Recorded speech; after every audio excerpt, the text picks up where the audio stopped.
Hi friends, this video shows how to add multiple keyboards. First let me open this search field, then open keyboard. See, here you can see the keyboard. So right now this keyboard has only one language. So I am going to add multiple keyboards here.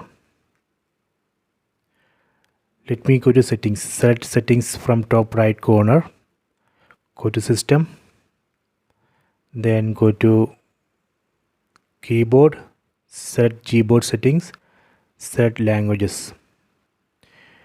So first we have to turn off this option, use system languages, turn off.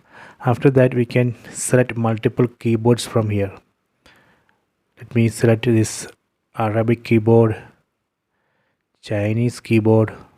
So now I have selected Chinese, Arabic, then English US. Okay, let me test. Go to home screen, then open the search field, open keyboard. See, here you can see language switch button. Using this button we can change keyboard. Let me change. See, now you are seeing Arabic keyboard. Again change. This is English, Arabic. See, we can also switch using this space bar. Set it, then press and hold OK button on the remote. See, let me select this Arabic. See, this way also we can change keyboard. Okay,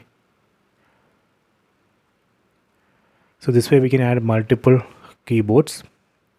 So next I will show you how we can revert these changes. Again, go to settings, go to system, keyboard, Gboard settings, languages, then just enable this first option. That's all. That way we can revert all these changes.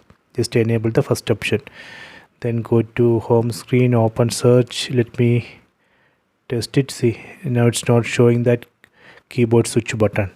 Okay, please try this. I hope you have enjoyed this video. Please subscribe this channel, please like and share the video.